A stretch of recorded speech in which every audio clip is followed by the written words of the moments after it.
ગોકુલનગરમાં લુખ્ખાઓના ત્રાસથી રહેવાસીઓ વેપારીઓ ત્રાહિમામ, કલેક્ટરને આવેદન। જામનગરમાં ગોકુલનગર વિસ્તારમાં અવારનવાર લુખ્ખા તત્વો દ્વારા વેપારીઓની દુકાન, લારીઓ ઉપર જઈ લૂંટ અને હુમલાઓ કરવામાં આવે છે, જેના ઘણા વેપારીઓ ભોગ બનેલ છે। ગોકુલનગરના લુખ્ખા તત્વો દારૂ પી નશામાં ધૂત થઈ વેપારી પાસે હપ્તા કે માલની માગણી કરે છે અને જો વેપારી આપવાની ના પાડે તો વેપારી ઉપર હુમલો કરી લૂંટ ચલાવે છે અને ધમકી પણ આપે છે કે જો પોલીસને જાણ કરીશ તો જાનથી મારી નાખીશ। ગોકુલનગર વિસ્તારમાં ટ્રાફિકની સમસ્યાને કારણે અવારનવાર નાના મોટા ઝઘડાઓ થવાના બનાવો પણ બનવાના કિસ્સાઓ બનવા પામ્યા છે। આ વિસ્તારમાં દારૂનું વેચાણ પણ મોટા પ્રમાણમાં થાય છે અને પીવાય પણ છે। દારૂ પી આ વિસ્તારમાંથી પસાર થતી મહિલાઓની છેડતીઓ કરતા હોવાની રાવ પણ ઉઠવા પામી છે। તાજેતરમાં એક પાણીપુરીની લારીવાળા પર હુમલો કરી મોત નિપજાવ્યાનો બનાવ પણ બનવા પામ્યો છે। મજૂરો રાત્રિના મજૂરી કરી ઘર પરત ફરતા હોય છે ત્યારે તેમની પાસેથી પણ રોકડ અને મોબાઈલની લૂંટ ચલાવવામાં આવતા હોવાના બનાવો પણ બનવા પામ્યા છે।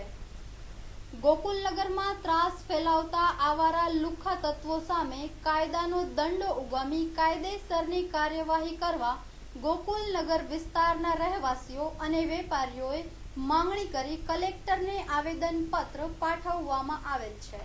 આજે ગોકુલનગર વિસ્તારના જે કુશવાહ પરિવારનો ગઈકાલે જ એક ભાઈ નાનો એક્સપાયર થઈ ગયો સામાન્ય પાણીપુરીની બાબતમાં, અને ત્યાં દારૂના વેચાણના કારણે આ પ્રકારના તત્વોને જે સહકાર મળી રહ્યો છે, જે લોકોમાં ભય નથી, એના કારણે એક નાની બાબતમાં એક યુવાનનું ખૂન થઈ ગયું। એટલે કલેક્ટરશ્રી સાથે અત્યારે મળી અને અમારા લગભગ 501 લોકોનો વિસ્તારનું પ્રતિનિધિ મંડળ અને આગેવાનો સાથે એમને આવેદનપત્ર આપીને વિનંતી કરી છે કે જામનગર શહેરમાં આ પ્રકારના જે લોકો દારૂ અને રોજ રાતે માથાકૂટ કરતા લોકો છે એ પોલીસ તંત્રના ધ્યાનમાં છે। આ લોકોને ઓળખી અને તંત્રએ આ 25-50 લોકો સાથે કડક કાર્યવાહી કરવી જોઈએ અને એમની સાથે જે કાયદાકીય કાર્યવાહી તો થતી જ હોય છે, પણ પોલીસે પણ એની સાથે કડક રીતે એની સામે પેશ આવવું જોઈએ, જેના કારણે આ લોકોમાં ડર ઊભો થવો જોઈએ।